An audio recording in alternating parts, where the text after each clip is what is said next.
21세기 전자산업의 꽃이라 할 수 있는 반도체는 한국, 미국, 일본 등 IT 선진국에서 치열하게 경쟁을 벌이고 있는 산업 분야다.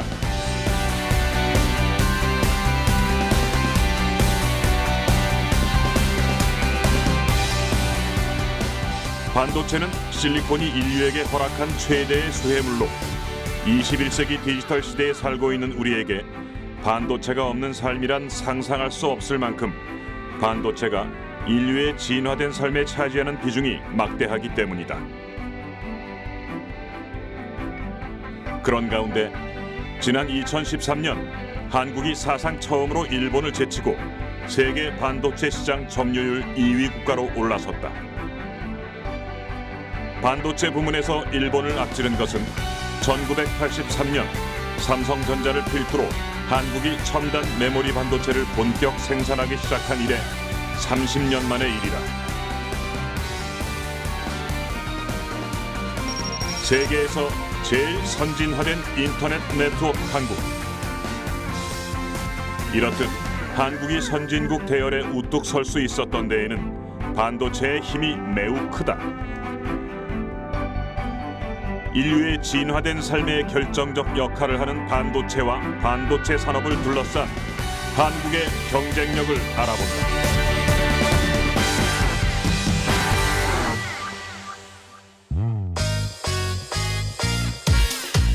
스마트폰의 등장은 우리의 라이프 스타일을 완전히 변하게 만들었다.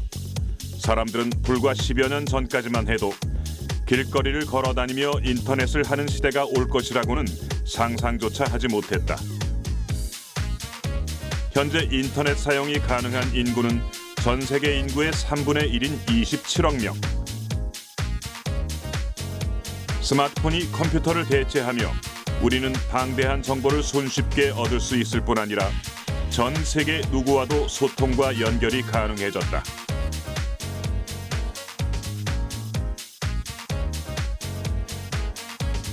이제 스마트폰 하나로 모든 것을 관리하는 세상은 멀지 않은 듯하다.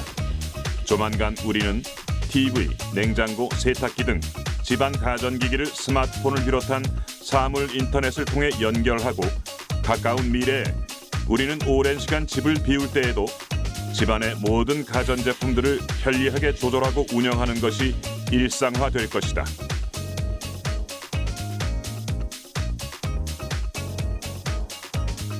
이런 모바일 시대는 이제 스마트 기기와 생활 가전, 자동차 등의 연결로 진화하고 있다. 공상과학 영화에서나 가능했던 미래의 스마트 라이프는 곧 현실화될 전망이다. 그리고 이 모든 것이 가능해진 데에는 그 중심에 다름 아닌 반도체가 있다.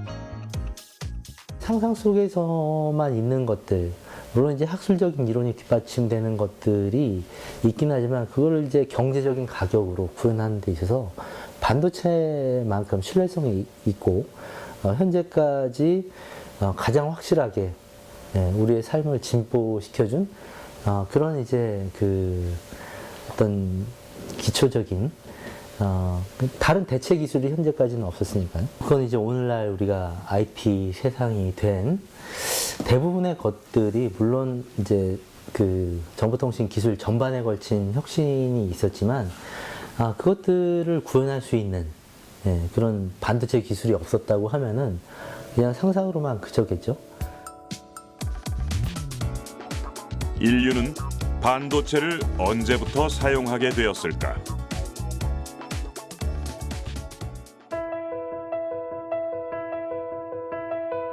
이는 통신기술과 계산 능력의 발달에 밀접한 관련이 있는데 멀리 떨어져 있는 사람과 대화를 주고받고자 했던 바람이 전기신호의 증폭장치인 진공관의 개발로 인해 가능하게 되면서부터다.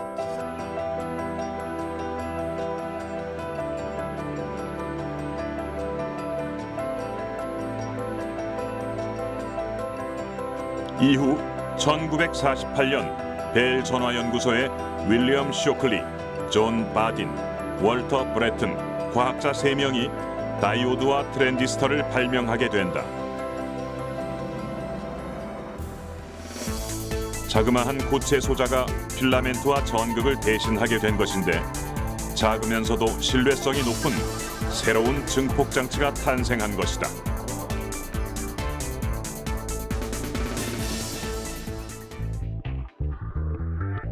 이후 여러 개의 전자부품들을 한 개의 작은 반도체 칩 속에 집어넣는 방법을 연구한 사람이 있었다.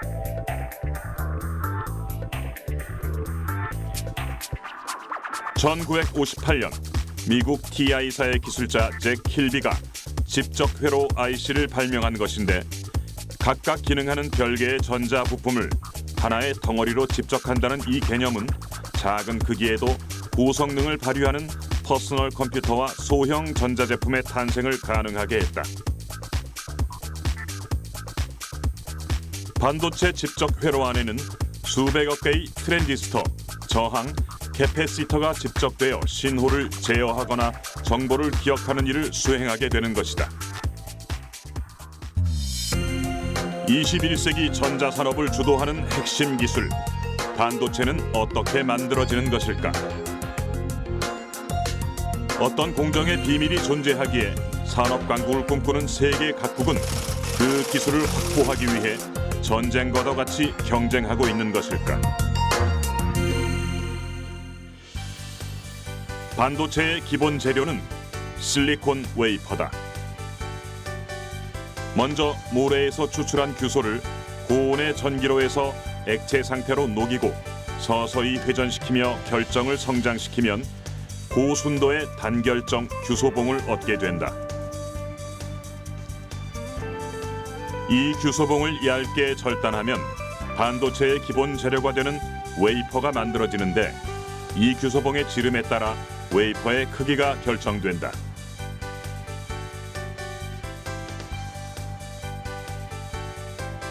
현재 웨이퍼는 지름이 2인치에서 12인치까지 용도에 맞는 크기가 사용되며 현재 반도체 생산에는 주로 12인치 웨이퍼가 사용된다.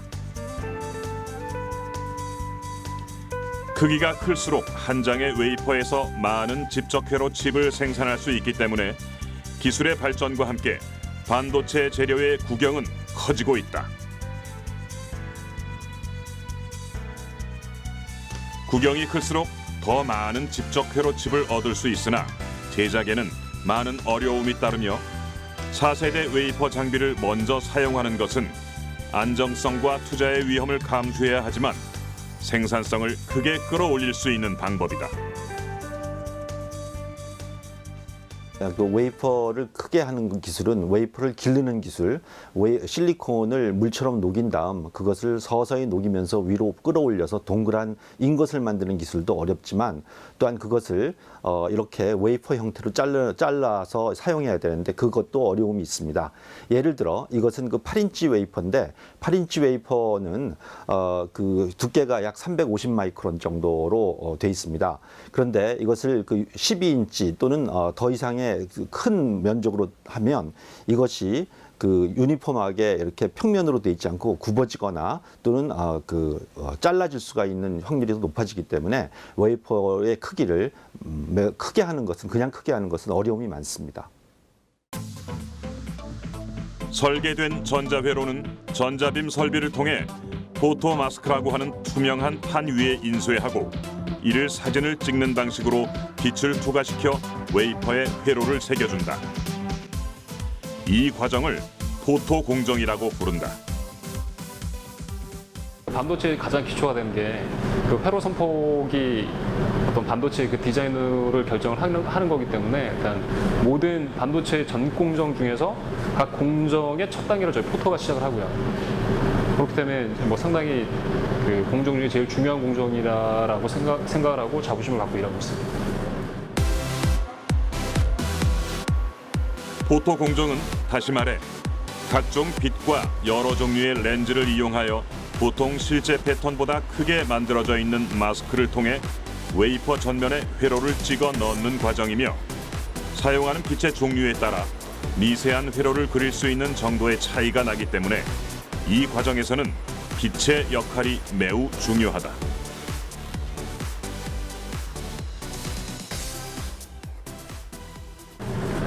그 회로가 그려져 있는 원판을 웨이퍼상에 이제 노광을 해주는 공정이거든요. 그래서 일단 빛을 컨트롤하는 공정이기 때문에 일단 그 해당 웨이퍼들이 그 프로세스 이동 간에 그 일반적인 빛에 노출이 되게 되면 어떤 품질 불량을 야기할 수 있기 때문에 그래서 불빛이 노란색으로 되어 있습니다. 그 다음 공정으로는 정밀한 회로 패턴이 그려진 웨이퍼에 인이나 붕소 등의 이온을 주입하는 과정이다. 반도체는 순수한 상태에서는 전기가 통하지 않는다. 따라서 인이나 붕소와 같은 불순물을 이온 주입해 전기 소자의 특성을 갖게 하는 것이다. 반도체는 실리콘은 우리가 원소 주기율 투표를 볼 때 사가 원소입니다. 사가 원소라는 것은 팔이 4개가 있다는 뜻이고요. 그 안에서 실리콘들끼리 서로 손을 잡으면 실리콘 주변에는 8개의 팔이 있게 됩니다. 안정한 전자의 배치를 깨고 한 10만 개에서 1개꼴로 우리가 붕소나 인을 넣어주게 되면 붕소는 팔이 3개가 있고 인은 팔이 5개가 있습니다. 그래서 붕소의 경우 붕소 주변에는 팔이 하나 모자라게 돼서 플러스 전하를 띈다고 생각을 하고 있고 그게 바로 P형 반도체가 됩니다. 그리고 인의 경우는 팔이 5개가 있기 때문에 팔이 하나가 남습니다. 그래서 8개를 구성하는데 9개가 되기 때문에 그중에 1개는 따로 떨어져 나와서 자유전자로 그 실리콘 안을 이동할 수가 있습니다. 그것을 저희는 N형 반도체라고 부릅니다. 이렇게 P형 반도체 또는 N형 반도체는 플러스나 마이너스 차지들 그 안에서 자유롭게 움직일 수 있는 차지가 있기 때문에 전기가 자유롭게 흐를 수가 있습니다. 그 다음 웨이퍼 표면에 얇은 막을 입혀주는데 이 과정을 증착이라 부르며 투입 물질에 따라 절연막이나 전도성 막이 형성된다. 얇고 균일한 막을 증착하기 위해서 최첨단 장비를 사용해야 하며 고도의 공정 기술이 요구된다. 반도체 공정에는 다양한 화학 물질이 사용된다. 그 중에는 위험성을 가진 물질도 있다. 하지만 중요한 것은 위험의 존재가 아니라 위험을 다루는 능력이다. 반도체 기술은 미세한 회로를 형성시키는 극한의 기술을 발전시킨 과정이었다. 화학물질이 그 기본적으로 반도체 제조에 필요한 거는 사실이고 거기에 대해서 각종 이제 안전 관리들을 이제 업체에서 하고 있는데 조금 더 인체 무해한 그런 이제 공정 개발을 위해서 많은 노력을 전 세계적으로 하고 있고요. 그 제조 과정에서 발생할 수 있는 그런 위험성을 이제 줄이는데 필수 불가결 하지만 뭐 근본적으로 완전히 인체 무해한 것들로 바꿀 수는 없기 때문에 거기에 대해서는 일단 철저한 관리가 선행이 돼야 되겠죠. 세계 반도체 업계를 주도하는 한국의 업체들은 완벽한 공정 능력으로 최고의 품질과 경쟁력을 갖추었다.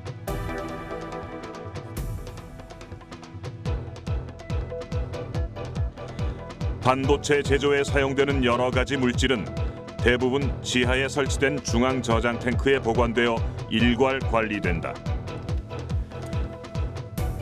이곳에는 미세한 기체까지 감지할 수 있는 센서가 다중으로 설치되어 있어 모든 상황에 즉각적으로 대응 가능하다.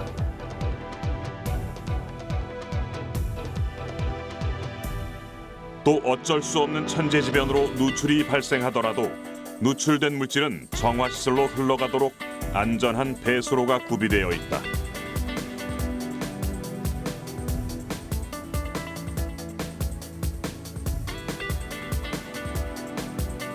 라인 내부 곳곳에도 가스 감지기가 설치되어 있어 내부 공기에 이산가스가 감지되면 즉각 경보를 울리도록 되어 있다. 또한 라인 내 각 장비마다 화학물질에 대한 누출 감지 센서가 부착되어 있어 즉각적인 조치가 가능하다.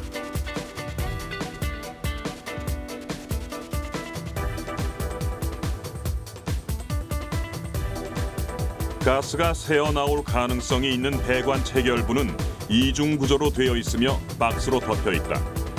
하지만 만약 가스가 누출될 경우 장비에 부착된 센서와 연결된 흰색 호스와 중앙 분석 장치로 연결된 주황색 호스를 통해 새어나온 가스를 신속히 빨아들여 가스를 분석할 수 있는 장치로 전달한다.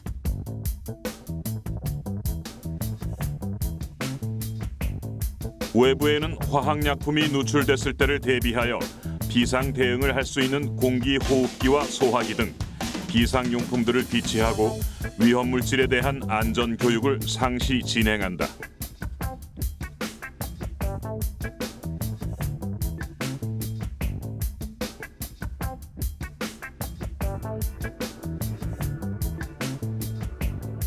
또한 응급 상황 발생 시 즉각적인 대처가 가능하도록 소방대원 등의 전문 인력이 상시 대기하고 있다. 이렇듯 한국을 세계 최강의 반도체 국가로 만든 원천은 바로 최첨단 기술력 뒤에 뒷받침된 위험 물질과 상황을 다루는 능력이었다.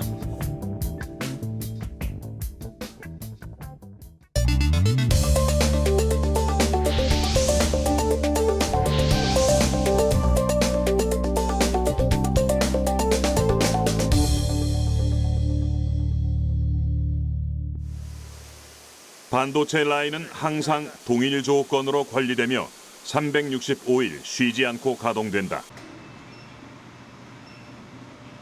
하나의 반도체 칩을 완성하기 위해 웨이퍼 투입부터 제품이 나오기까지 짧게는 2주, 길게는 한 달 이상의 시간이 걸리는데 반도체 공정은 매우 정밀하고 환경 조건에 민감하다. 이러한 반도체 라인에는 보통 4개조가 교대하며 근무를 한다.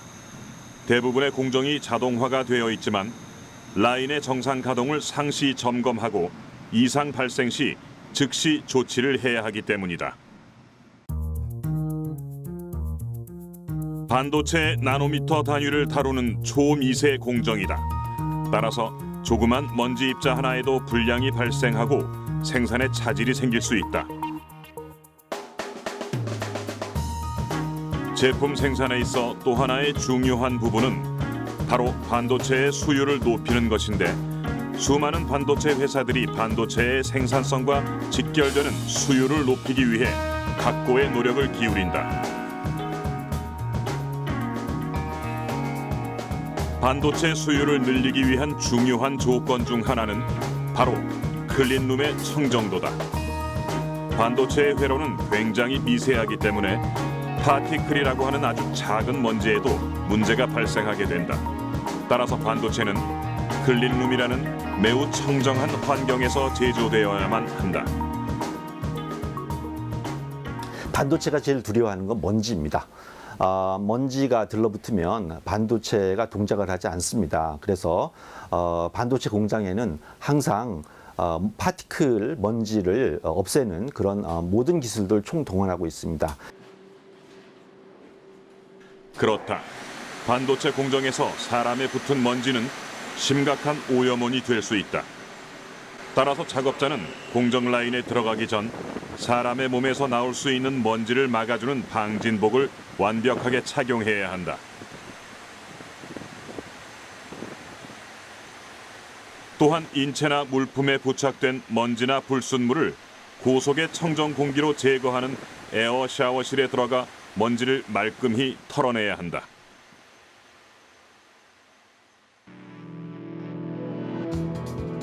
반도체 제조에 있어 청정도를 유지하는 것뿐만 아니라 얼마나 효율적으로 빠르게 생산을 하느냐도 반도체 제조 경쟁력을 결정짓는 요소다.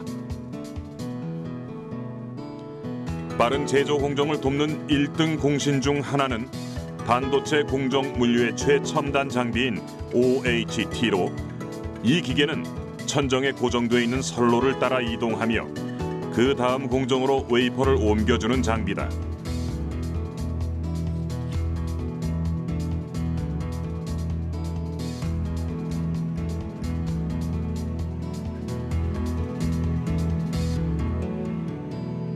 분당 200m가 넘는 속도로 달리는 이 장비의 대당 가격은 고급 승용차 한 대 값을 넘지만 OHT의 도입으로 보다 빠르고 안전하게 웨이퍼를 이송할 수 있어 생산성이 대폭 향상되었다.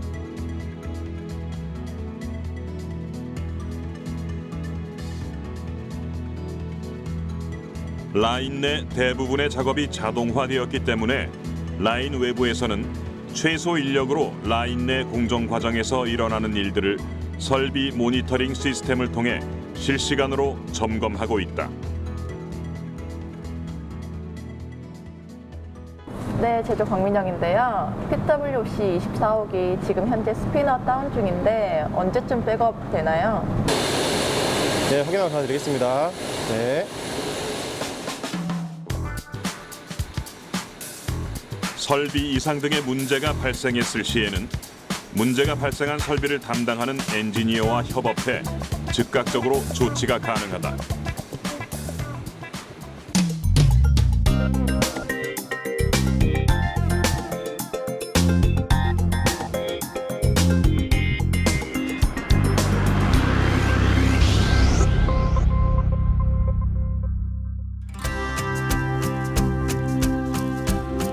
현재 경쟁력 있는 반도체 제품을 생산하는 국가는 미국, 일본, 한국과 대만 정도에 불과하다. 과연 세계 각국이 반도체 기술을 확보하기에 필사적인 이유는 무엇일까?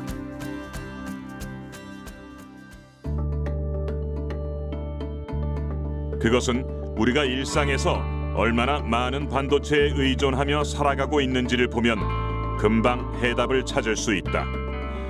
반도체는 인간의 두뇌에 해당하는 핵심 부품으로서 거의 모든 전자기기에 공통으로 쓰이고 있다.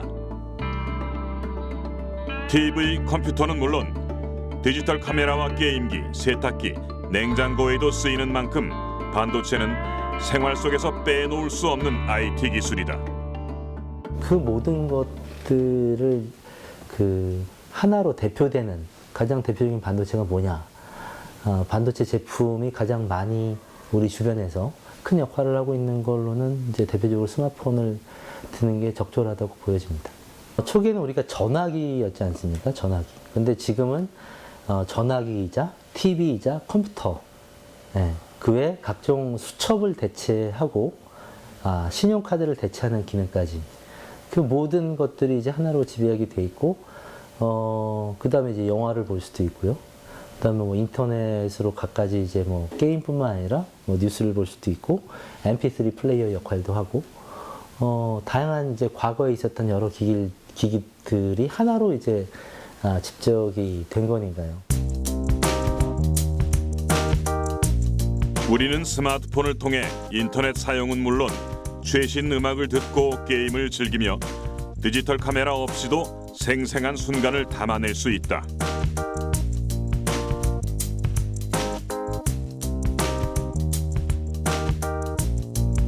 또한 스마트폰은 약속 장소를 갈 때 탑재된 내비게이션 기능으로 더욱 쉽고 빠르게 갈 수 있도록 도와준다.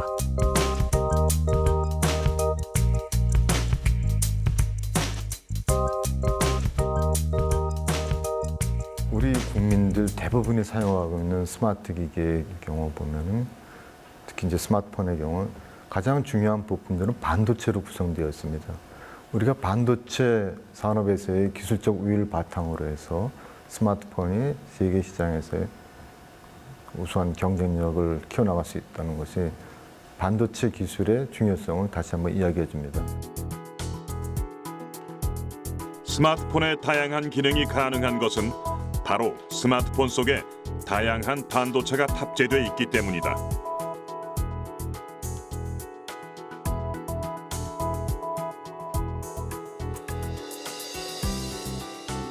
스마트폰의 두뇌라 할 수 있는 모바일 AP부터 주기억장치 역할을 하는 모바일 D램,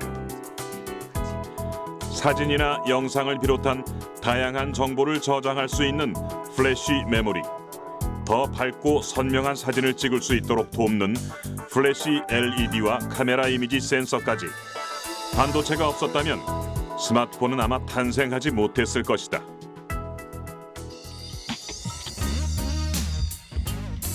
스마트폰에 내장된 반도체는 인간의 두뇌 기능과 비슷하다. 종류는 크게 메모리 반도체와 시스템 반도체로 나눌 수 있는데 메모리 반도체는 인간의 두뇌 기능 중 기억을 담당한다. 데이터를 임시로 저장하는 D램과 데이터를 영구히 저장하는 플래시 메모리가 대표적인 메모리 반도체로 전자기기 안에서 정보를 저장하는 역할을 담당한다. 플래시 메모리는 대용량 저장 장치의 개념에 가까운 메모리. D램은 이제 메인 메모리라고 해서 CPU, 프로세서가 어떤 정보 처리를 하는 데 있어서 당장 필요한 데이터들을 빠르게 공급할 수 있는. 물론 중간에 이제 뭐 캐시 메모리라고 해서 훨씬 더 빠른 메모리가 중간에 존재합니다만 주 기억 장치라고 불리는 메인 메모리는 D램이 필요한 거고, 그 다음에 저장 장치로서 플래시 메모리가 필요한 것이죠. 우리가 컴퓨터에서 하드디스크하고 D램이 다 필요한 원리랑 똑같죠. 그러니까 D램만 있으면은 전원이 나갔을 때 우리가 모든 기억되어 있는 것들을 잃어버린다는 얘기죠. 그러면 이제 전원이 나가도 뭔가 기억을 그대로 유지할 수 있는 그런 저장 장치가 필요한데, 과거에는 그게 하드디스크였고 그것이 지금은 플래시 메모리라는 것이죠. 인간의 두뇌 기능 중 지각을 담당하는 시스템 반도체는 컴퓨터의 통제, 명령, 계산 등을 담당하는 CPU와 디지털 신호를 고속으로 처리하는 AP, 피사체의 정보를 전기적 신호로 변환하는 이미지 센서, 데이터를 화면에 구현하는 디스플레이 드라이버 등 그 활용처가 다양하다.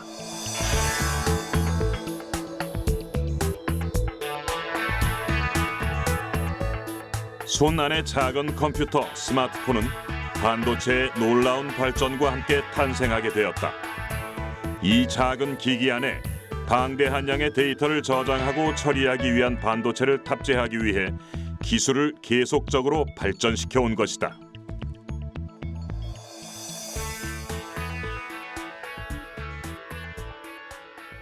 반도체는 동일한 칩 사이즈에서 더 많은 용량을 구현하기 위해서 회로의 선폭을 줄여가며 발전해 왔습니다. 이러한 회로의 선폭이 좁아질수록 나타날 수 있는 신호 간섭 현상 등의 문제점들을 공정기술 및 설계기술을 통해서 미세 공정의 한계를 극복하는 데 중점을 두고 있습니다.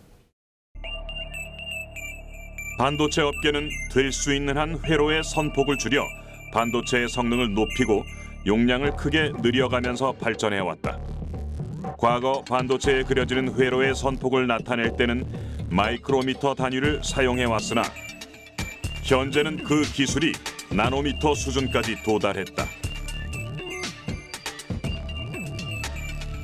그러나 회로의 선폭이 너무 좁아지게 되면 정보를 저장하는 최소 단위인 셀 간의 디지털 정보가 서로 간섭 현상을 일으키는 등 기존의 방식으로는 더 이상 미세한 반도체 제품을 생산하기 어려워 이러한 물리적 한계를 뛰어넘는 새로운 기술을 개발하는 것이 반도체 산업의 중요한 과제가 되고 있다.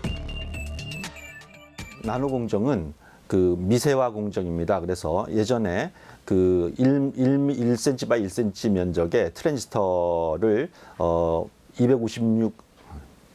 2억 5,600만 개를 넣었다면 지금은 뭐 10억 개, 뭐 아니면 100억 개를 넣을 수 있는 그런 기술이 되겠습니다.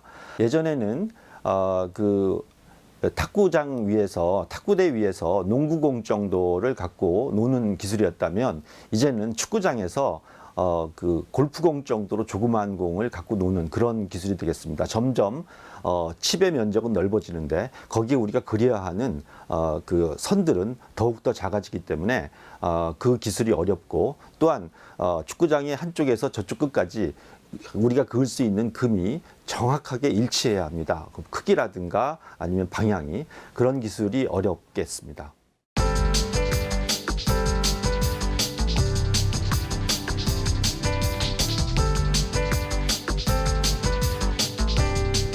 세계 메모리 반도체 시장을 주도하는 삼성전자는 최근 미세화 공정 기술의 한계를 넘어 세계 최초로 20나노 4기가비트 D램을 본격 양산하는 데 성공했다.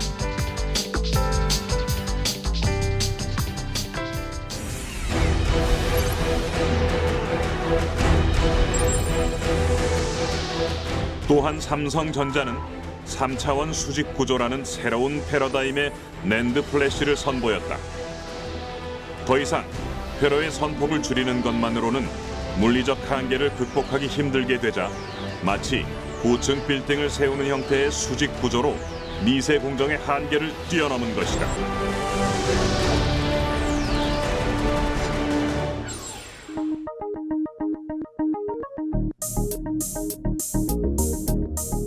우리가 흔히 알고 있는 전자기기 외에도 반도체가 쓰이는 곳은 다양하다. 그중 친환경 에너지 절약 트렌드에 힘입어 빠른 성장이 예상되는 분야는 바로 빛을 내는 반도체 LED다.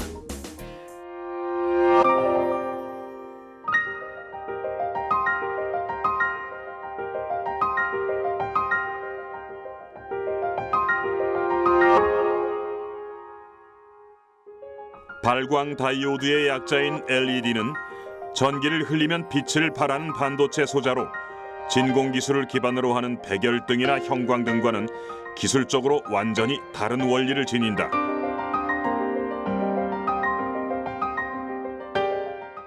LED라고 하는 걸 역사적으로 보면요, 반도체에서 나온 겁니다. 소재가 약간 좀 다른 반도체 물질을 이용해서 그 전압을 가했을 때 거기서 이제 방출된 에너지가 가시광선, 그러니까 소위 우리가 빨주노초 파남보, 눈에 보이는 이제 그 전자기파를 이제 가시광선이라고 하는 것이죠. 그래서 우리가 색깔을 구분하는 것은 그 물체가 고유한 색을 가지고 있는 게 아니라 광원에서 나오는 빛에서 어떤 거를 반사하고 어떤 색깔 성분을 반사해서 그게 우리 눈에서 감지가 되느냐에 따라서 색깔이 구분이 되는 겁니다. LED는 반도체를 적용한 점광원이기 때문에 다양한 크기와 모양의 광원 제작이 가능하며 조명기구의 디자인도 선형, 면형 등 훨씬 다양해질 수 있다. 또한 LED 조명 등은 전기 에너지에서 빛 에너지로 전환하는 과정에서 소모되는 에너지의 양이 적은 고효율 제품으로 전기료를 절약할 수 있다.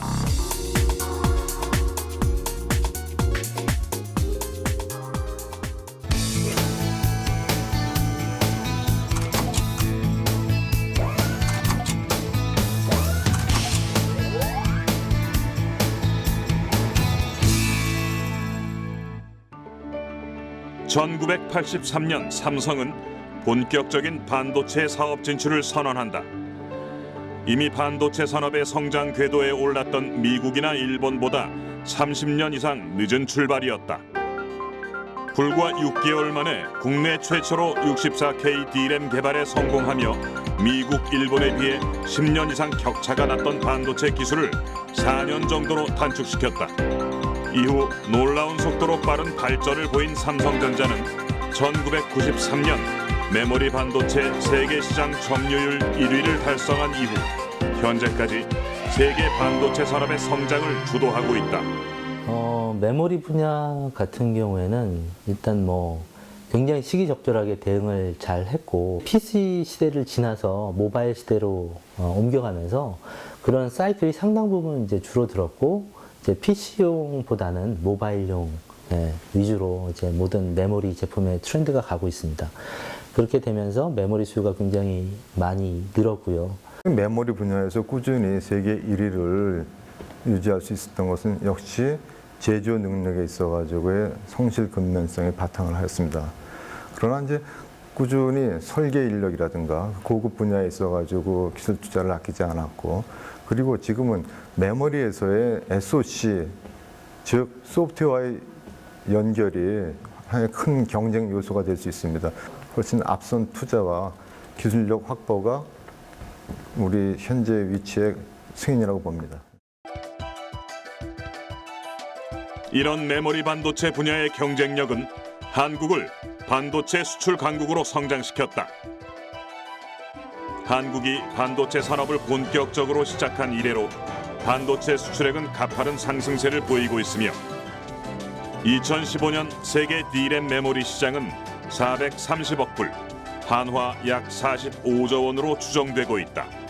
이 숫자는 전체 D램에서 30% 정도가 스마트폰과 같은 모바일 기기에 D램이 탑재된다고 가정했을 때 약 15억 대의 스마트폰을 생산할 수 있는 숫자를 의미한다. 세계 D램 메모리 시장은 이처럼 계속 성장할 것으로 전망되고 있다.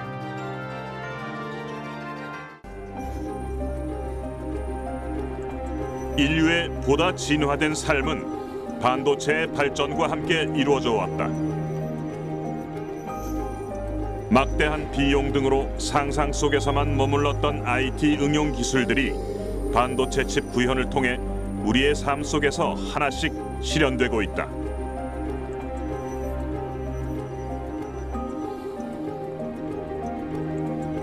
전자기기, 자동차, LED 조명 등에 국한되었던 반도체는 우리 모든 삶의 이곳저곳에서 편리함을 누릴 수 있게 도와줄 것이다.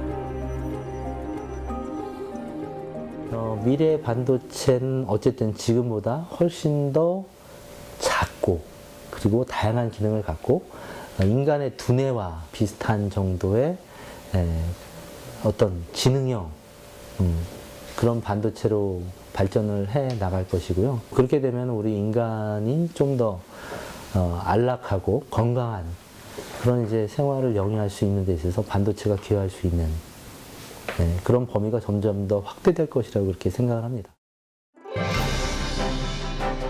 늦은 출발과 위기 속에서도 기술로 정면 승부를 감행했던 반도체 산업은 한국을 세계 반도체 강국으로 만들었다. 수많은 이들의 열정과 노력으로 만들어낸 반도체 코리아는 과거의 이야기가 아닌 미래로 연결된 우리의 자산이다. 반도체 기술의 진보 없이는 IT 기술의 진보는 더 이상 상상할 수 없다. 이것은 한국의 반도체 산업을 이끄는 주역들이 변화와 발전을 멈추지 않는 이유다.